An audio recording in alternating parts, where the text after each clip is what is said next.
626, melawan Peng Chao. Ekspresi wajah kakak senior Wong berubah saat ia menyerbu ke arah pelahap maut yang besarnya 30 meter, 100 kaki tanpa menahan diri. Dia dapat merasakan dengan jelas, dari aura mengerikan yang keluar dari tubuh binatang raksasa itu, bahwa pelahap maut saat ini benar-benar merupakan ancaman baginya saat ini. Melihat kakak senior Wong terbang ke arahnya, pelahap maut membuka mulutnya yang mengerikan dan menyambut serangan kakak senior Wong secara langsung. Ledakan. Akan tetapi, selain terdorong sedikit ke belakang, tidak ada luka apapun di tubuh pelahap maut setelah menerima serangan pedang itu, sungguh mengejutkan semua orang yang melihat kejadian itu. Bagaimana mungkin, bahkan kultivator Nas Chen Sol tingkat menengah 8 seperti kakak senior Wong pun tak mampu melukai monster ini. Pasti karena aura hitam yang muncul di sekujur tubuhnya. Setelah kemunculannya, kekuatan monster itu meningkat berkali-kali lipat. Bahkan, kakak senior Wong pun akan kesulitan jika ingin membunuhnya tanpa menggunakan jurus bela diri tingkat Sein lainnya sekarang. Ada banyak murid kuat di antara kerumunan itu yang telah mencapai tahap akhir jiwa baru lahir juga, dan mereka semua langsung menyadari bahwa aura pelahap maut saat ini jauh lebih kuat daripada sebelumnya, setelah Liu Mei menggunakan jurus kedua nyanyian maut. Bahkan tanpa nyanyian maut, pelahap maut yang berada di puncak peringkat 7 jiwa baru lahir sudah cukup kuat untuk menghancurkan murid-murid luar biasa yang telah mencapai peringkat awal 8 jiwa baru lahir. Saat ini, bahkan kakak senior Wong pun akan kesulitan untuk melukainya tanpa menggunakan keterampilan bela diri yang kuat. Tentu saja, dalam hal kecepatan, pelahap maut masih jauh lebih lambat daripada kakak senior Wong sendiri. Namun, ini bukan pertarungan satu lawan satu sejak awal. Wanita muda berjubah hitam yang berada di tahap awal Nas Chen Sol level 8 yang sebelumnya telah dihempaskan oleh kakak senior Wong, tampaknya tidak mengalami luka apapun, karena dia juga menyerang kakak senior Wong, yang langsung menempatkannya dalam posisi pasif. Berurusan dengan pelahap maut yang tidak lebih lemah sendirian adalah satu hal, tetapi begitu wanita itu bergabung dengannya, kakak senior Wong mengerti bahwa keadaan akan menjadi buruk. Sementara itu, di seberang hutan, Jiang Chen telah tiba di kedalaman hutan, hanya untuk melihat seorang pemuda berwajah tenang dengan rambut hitam panjang menunggu di sana dengan santai, sementara seorang pemuda dan seorang wanita muda menjaganya dari kiri dan kanannya. Jiang Chen tersenyum dingin saat matanya menatap pemuda berambut panjang yang auranya telah mencapai puncak peringkat 8 di Nas Chen Sol, sama sekali mengabaikan dua orang di sisinya. Orang ini jelas merupakan pemimpin faksi musuh, Peng Chao. Adapun dua orang di sisinya, salah satunya adalah seorang pemuda yang berada di puncak peringkat 7 Nas Chen Sol, sedangkan yang satunya lagi adalah seorang wanita muda yang sebenarnya telah mencapai peringkat awal 8. Menatap pendatang baru itu, Peng Chao tampak tidak terkejut saat ia menatapnya dengan senyum tenang di wajahnya, tetapi pemuda yang berada di puncak peringkat 7 dan wanita muda yang berada di awal peringkat 8 jiwa baru lahir mulai melihat ke sekeliling mereka dengan tatapan serius di mata mereka sebelum mereka berdua menyebarkan indera jiwa mereka ke sekujur tubuh mereka. Mereka tahu bahwa sejak Jiang Chen datang ke sini, mustahil baginya untuk sendirian. Kemungkinan besar, Xie Xingyi juga ada di sini, tetapi raut wajah mereka segera berubah ketika menyadari bahwa mustahil bagi mereka untuk mendeteksi keberadaannya bahkan dengan indera jiwa mereka. Meskipun orang-orang dari golongan Peng Chao tidak menganggap Sun Long atau Bai Longtian sebagai ancaman, mereka tahu bahwa Jiang Chen yang memiliki garis keturunan tingkat abadi dan telah memahami Dao Iblis dan Dao Kegelapan, Xie Xingyi yang memiliki fisik unik, dan Liu Mei yang telah memahami Dao Kematian, semuanya adalah lawan yang sangat berbahaya. Tentu saja, bersikap waspada terhadap mereka dan memperlakukan mereka sebagai lawan yang kuat tidak berarti mereka takut pada mereka. Itu hanya berarti bahwa Jiang Chen, Liu Mei, dan Xie Xingyi layak untuk dianggap serius oleh mereka. Jiang Chen menatap Peng Chao yang berambut panjang yang berdiri santai di sana dan menatapnya kembali dengan senyum tenang yang sama di wajahnya, sebelum auranya di puncak peringkat 7 di Nas Chen Sol meledak keluar dari tubuhnya. Pria muda dan wanita muda di sebelah Peng Chao menanggapi dengan hal yang sama beberapa saat kemudian, saat mereka membiarkan aura mereka berbenturan langsung dengan aura Jiang Chen. Jelaslah bahwa mereka tidak ingin kalah dari Jiang Chen. Peng Chao menggelengkan kepalanya ketika dia melihat pemandangan ini sambil berkata dengan tenang. Sepertinya adik junior Jiang juga tidak suka membuang waktu. Sayangnya, kekuatanmu terlalu lemah saat ini. Mungkin, jika kau berhasil menembus pertengahan peringkat 8 jiwa baru lahir, kau akan punya kesempatan, tapi dirimu yang sekarang. Kecuali kau bersedia menggunakan garis keturunan abadimu, kau tak mungkin bisa berdiri di hadapanku. Begitu dia selesai berbicara, kultivasi Peng Chao di puncak peringkat 8 dalam Nas Chen Sol meledak keluar, sepenuhnya mengalahkan aura Jiang Chen sendiri. Kakak Peng Chao benar, sekalipun Jiang Chen jenius, bisakah dia benar-benar berdiri di depannya saat ini? Sekalipun kakak Peng Chao sendirian, Jiang Chen tidak akan bisa mengalahkannya. Tetap saja, jika Jiang Chen benar-benar memutuskan untuk menggunakan garis keturunan tingkat abadi, Peng Chou mungkin akan berada dalam masalah. Kerumunan orang menyaksikan adegan antara Jiang Chen dan Peng Chou yang saling berhadapan dengan perhatian penuh, karena tak seorang pun peduli untuk memperhatikan, kakak senior Wong, yang kini nyaris tak mampu mempertahankan diri melawan pelahap maut Liu Mei dan pasukan mayat hidup miliknya. Dengan ekspresi tenang di wajahnya, Jiang Chen menatap Peng Chou yang tampak tenang saat dia melangkah maju dan berkata dengan suara rendah. Dengan turnamen Martial Roll of Honor yang sudah begitu dekat, tidak ada alasan bagiku untuk menyembunyikannya lagi. Saat dia menyelesaikan kata-katanya, selubung hitam yang tampak seperti terbuat dari kegelapan murni muncul di sekujur tubuhnya, sebelum perlahan meluas keluar. Pada saat itu, pemuda dan pemudi di sekitar Peng Chou, bahkan Peng Chou sendiri semuanya tercengang, saat satu pikiran yang tidak ingin mereka percayai tiba-tiba muncul dalam benak mereka. 627, melawan Peng Chou, 2. Bukan hanya Peng Chou dan kelompoknya, tapi setiap orang di kursi penonton dan bahkan Penatua Teng berjubah putih di langit yang semuanya menatap Jiang Chen berjubah kuning dengan mata penuh keterkejutan, karena dua kata yang sama muncul di pikiran mereka pada saat yang sama. Fisik yang unik. Dia benar-benar memiliki fisik yang unik. Mustahil. Mustahil Jiang Chen bisa memiliki fisik yang unik. Monster ini punya garis keturunan abadi, aku tak terima kalau surga juga memberinya fisik yang unik. Kau menolak untuk percaya. Apa pentingnya kau menolak untuk percaya atau tidak? Tidak ada fluktuasi ki dari selubung kegelapan yang berasal dari tubuhnya. Apalagi yang bisa menjadi penyebabnya selain fisiknya yang unik. Ada beberapa murid di antara kerumunan yang tidak dapat menerima bahwa Jiang Chen memiliki fisik yang unik di atas garis keturunan kelas abadi, tetapi sebagian besar dari mereka cukup berpengalaman untuk memahami apa yang terjadi pada pandangan pertama, menyebabkan mata mereka berubah menjadi sangat serius. Jika seseorang bertanya kepada para pengikut di kerumunan siapa dua orang terkuat di faksi Sun Long, hampir semua orang akan memilih Jiang Chen atau Liu Mei. Dalam 5 bulan terakhir selama perang antar faksi, entah Liu Mei, Jiang Chen, atau Xie Xingyi yang telah mengurus para pemimpin faksi musuh, menyebabkan murid-murid lainnya di pelataran luar mulai memperhatikan mereka. Akan tetapi, karena Xingyi mengandalkan fisik unik bayangan menghilangnya dan tidak melakukan pertarungan langsung melainkan lebih banyak menggunakan serangan pembunuhan, sulit bagi siapapun untuk menentukan tingkat kekuatannya yang sebenarnya. Adapun Jiang Chen, semua orang telah mendengar bahwa ia memiliki garis keturunan kelas abadi yang telah digunakannya selama ujian keempat Sekte Suci hampir setahun yang lalu. Di antara seluruh murid pelataran luar di Sekte Suci, hanya ada 3 orang lagi yang memiliki garis keturunan tingkat abadi juga, dan mereka semua adalah monster yang berada di peringkat 100 teratas dalam Martial Roll of Honor. Akan tetapi, tidak ada satupun di antara mereka yang diketahui memiliki bentuk tubuh unik beserta garis keturunan abadi. Tentu saja, garis keturunan hanya diaktifkan sangat jarang, tetapi faktanya mereka tetap merupakan kartu truf yang dapat digunakan dalam situasi hidup dan mati, sehingga membuatnya sangat berbahaya. Memiliki garis keturunan kelas abadi bersama dengan fisik yang unik, pastinya adalah sesuatu yang bahkan para jenius puncak Sekte Suci akan berikan perhatian serius mulai sekarang. Putra Jiang Tianfang, monster macam apa anak ini? Kok dia mengikuti Sun Long ini? Bahkan tetua Teng yang berjubah putih tidak dapat mempercayai apa yang disaksikannya saat ia menatap Jiang Chen dengan pandangan dalam di matanya, sebelum ia mengalihkan perhatiannya ke arah pemuda tenang berambut pendek di kedalaman hutan yang berdiri santai di sana bersama Bai Longtian di sisinya. Sun Long hanya duduk bersila di atas batu besar dengan mata terpejam, sementara Bai Longtian berdiri di sampingnya, tidak tampak terlalu khawatir kalau ada yang berhasil melewati pertahanan Liu Mei dan menyerang Sun Long. Dalam 5 bulan terakhir, hal ini hanya terjadi 1 kali selama perang faksi terakhir, dan Bai Longtian hanya perlu campur tangan 1 kali sebelum pelahap maut berlari ke arahnya dan menghancurkan musuh yang merupakan kultivator tahap awal jiwa baru lahir tingkat 8 yang berhasil menyelinap melewati pasukan mayat hidup Liu Mei untuk menyerang Sun Long. Tentu saja, pertanyaan yang ada di benak Penatua Teng adalah pertanyaan yang sama yang dipikirkan oleh setiap orang di bangku penonton, saat mereka semua menatap Jiang Chen di tengah arena yang tampak seperti dewa kegelapan. Mengapa Jiang Chen mengikuti Sun Long? Dengan bakatnya, bahkan 10 faksi teratas pun pasti akan menerimanya.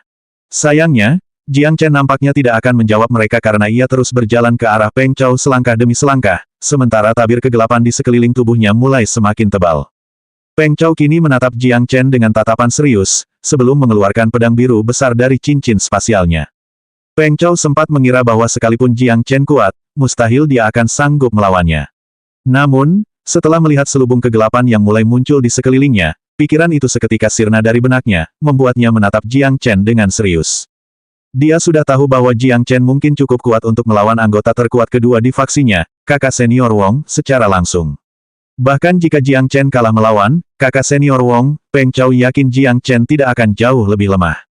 Akan tetapi, sekarang setelah ia memperlihatkan bentuk fisiknya yang unik, Peng Chao memahami bahwa kekuatan Jiang Chen kemungkinan besar tidak jauh lebih rendah dibandingkan kekuatannya sendiri.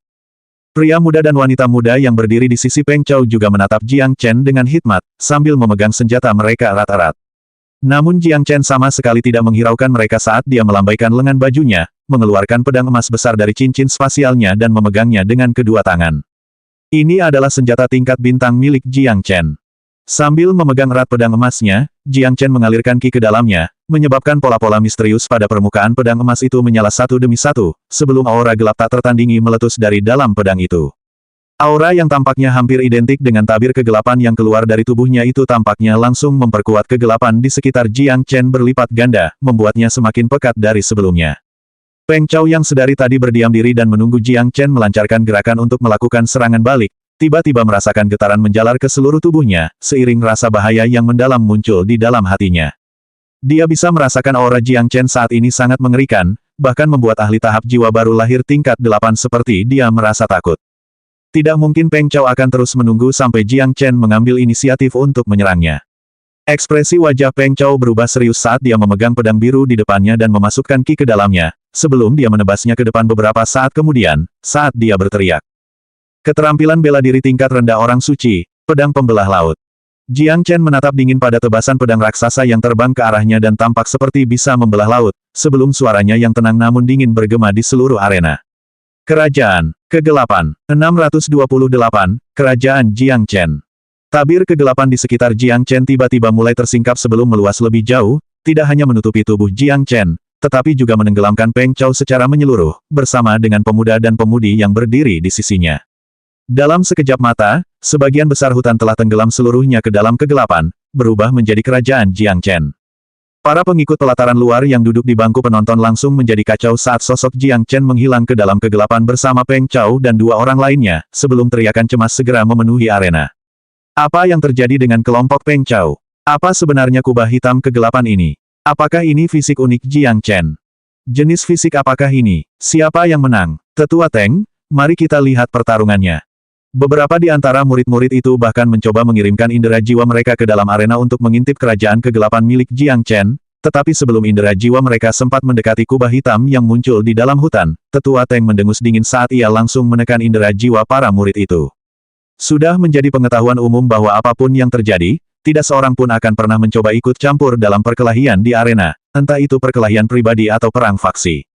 Tentu saja, meskipun para murid di bangku penonton tidak berani benar-benar mengganggu pertarungan, mengirimkan indera jiwa mereka untuk mengamati pertarungan tidak ada bedanya dengan menantang batas kemampuan Tetua Teng, yang menyebabkan Raja Dao berjubah putih secara pribadi mengambil tindakan terhadap mereka. Lagi pula, jika salah satu di antara mereka punya niat untuk diam-diam menyerang Jiang Chen atau Peng Chao dan kelompoknya melalui indera jiwa mereka, Tetua Teng lah yang akan bertanggung jawab. Setelah mengurus para murid di kursi penonton, Tetua Teng mengalihkan perhatiannya ke kubah hitam kegelapan di bawahnya. Dia segera memahami bahwa ini adalah sesuatu yang diciptakan oleh fisik unik Jiang Chen, dan tanpa ragu sedikit pun, dia pun melompat ke dalamnya. Meskipun penglihatan Tetua Teng sepenuhnya tertekan di dalam kerajaan kegelapan milik Jiang Chen, Raja Dao berjubah putih tidak melawannya. Sebaliknya, yang dilakukannya hanyalah diam-diam menyebarkan indera jiwanya untuk mencari tahu di mana Jiang Chen dan Peng Chao berada. Pada saat itu, Tetua Teng melihat, melalui perasaan jiwanya tebasan pedang raksasa yang sebelumnya diciptakan Peng Chao, saat pedang itu merobek kegelapan dengan mudah, dan terus terbang ke arah Jiang Chen yang tidak bergerak. Meski Peng Chao dan kelompoknya, dan bahkan Tetua Teng berjubah putih, penglihatan mereka terhalang di dalam kerajaan kegelapan, bagaimana mungkin Jiang Chen tidak melihat apa yang terjadi di sana.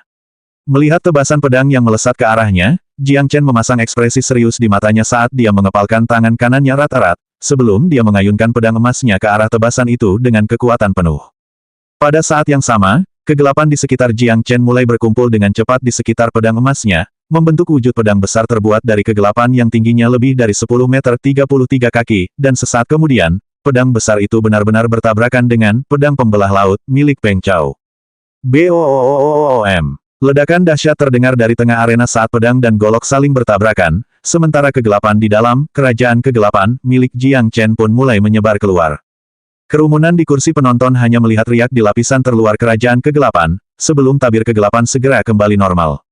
Meskipun terjadi ledakan besar, jelas bahwa kerajaan Jiang Chen masih tidak terpengaruh. Jiang Chen berdiri di tengah arena dengan pakaiannya compang camping, tetapi ekspresinya masih tenang saat dia menatap kelompok Peng Chou yang berjarak kurang dari 20 meter darinya. Pada saat itu, ekspresi wajah Peng Chou tiba-tiba berubah. Meskipun dia tidak dapat melihat apapun karena gelapnya malam, dia dapat merasakan dengan jelas ledakan dahsyat itu saat pedang pembelah laut miliknya bertemu dengan pedang Jiang Chen, tetapi keterampilan bela diri Sein tingkat rendah miliknya gagal melukai Jiang Chen dengan serius. Peng Chou yakin bahwa jika Jiang Chen terluka parah, kerajaan kegelapan akan lenyap dengan sendirinya, atau setidaknya, Penatua Teng sendiri akan turun tangan untuk menyelamatkannya. Akan tetapi, jelaslah bahwa keduanya tidak terjadi. Tepat saat Peng Chou hendak terbang ke atas dan melarikan diri dari area yang diselimuti kerajaan kegelapan Jiang Chen, dia tiba-tiba merasakan bahaya dari kedua sisi, saat dua tinju hitam raksasa yang terbuat dari kegelapan itu sendiri menyerangnya dari kiri dan kanan, menyegel semua jalur mundur. Pemuda dan pemudi di sebelahnya tampaknya juga merasakan serangan tiba-tiba itu, tetapi bahkan setelah bergandengan tangan, mereka berdua hanya berhasil menangkis satu pukulan sebelum terpental, sementara darah mulai mengalir dari bibir mereka. Jelaslah bahwa mereka berdua terluka parah setelah mereka menangkis tinju kegelapan Jiang Chen.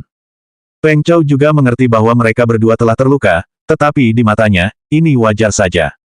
Di dalam kerajaan kegelapan ini, kekuatan Jiang Chen tidak kalah dibandingkan kekuatannya sendiri.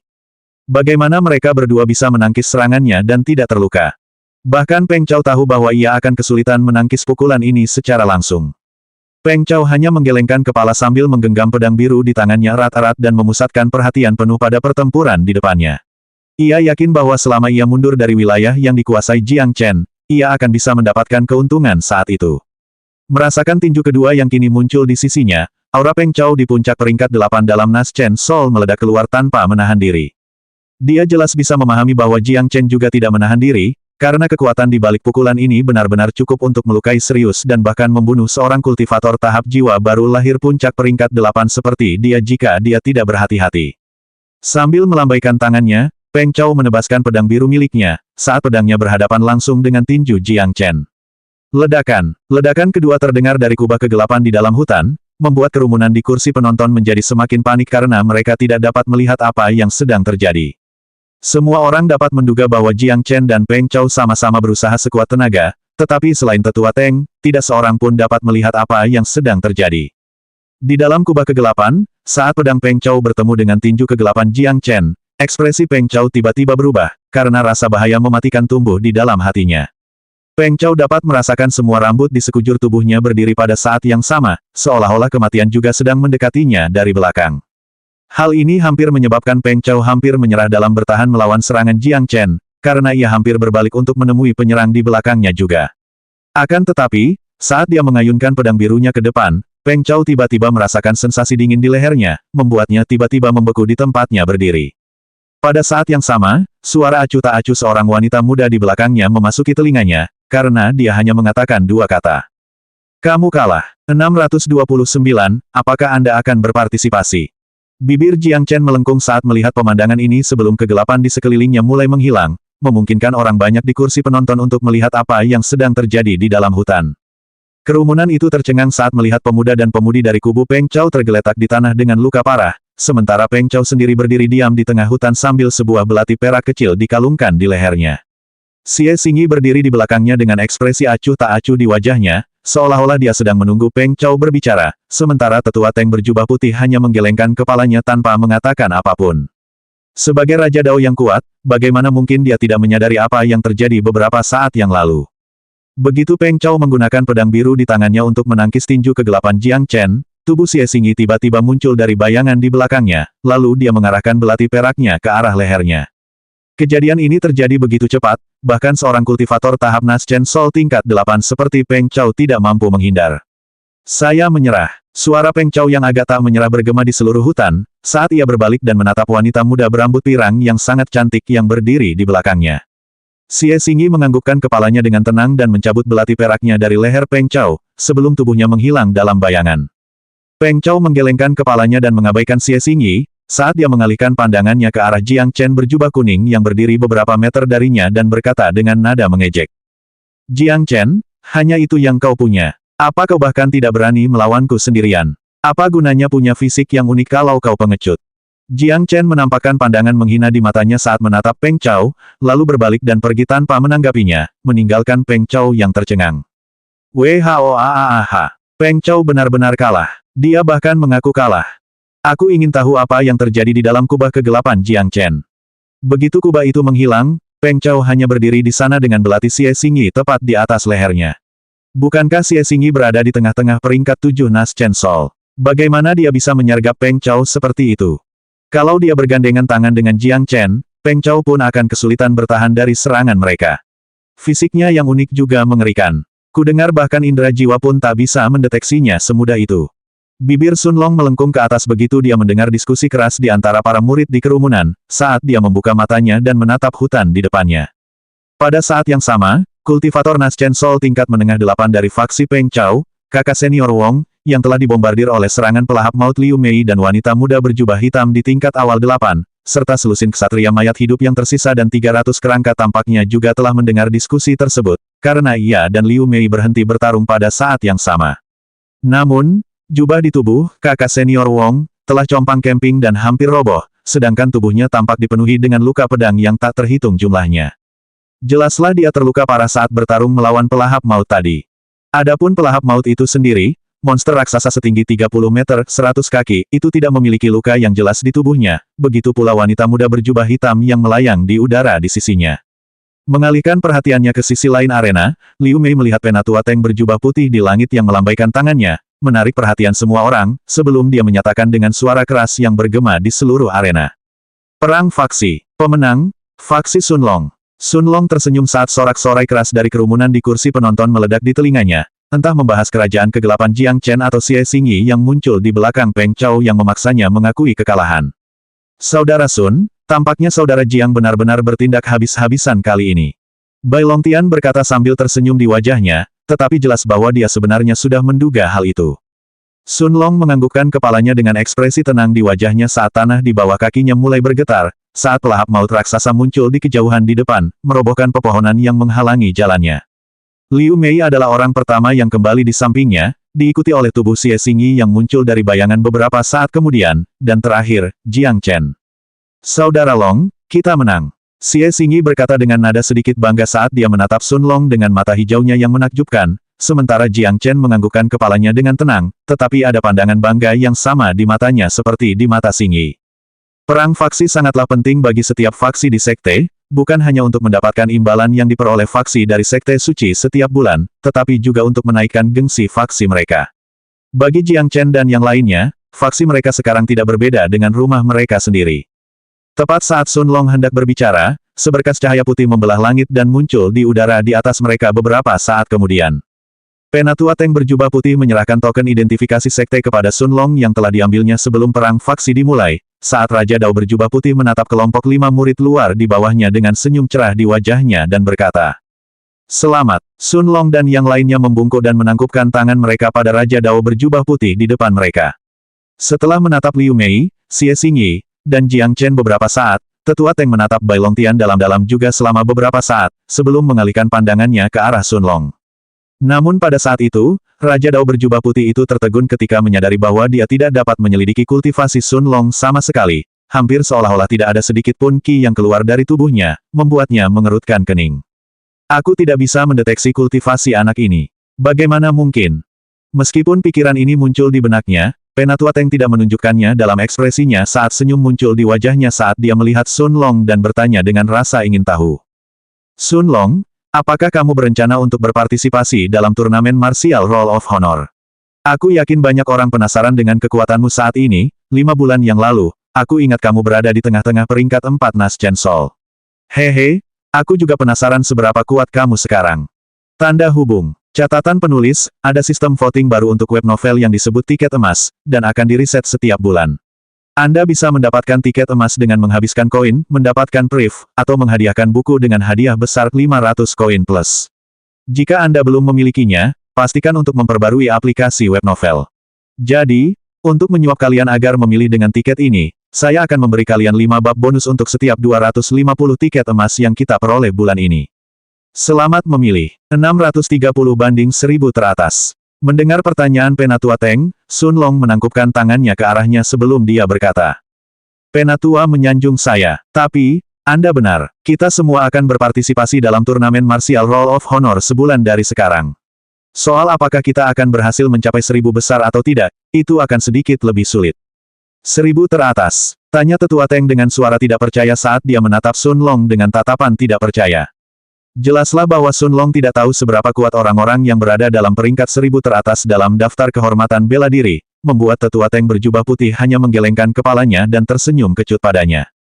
Bahkan Peng Chao, seorang kultivator Nas Chen Sol tingkat puncak peringkat 8, bahkan tidak mendekati 1000 peringkat teratas dalam daftar kehormatan bela diri.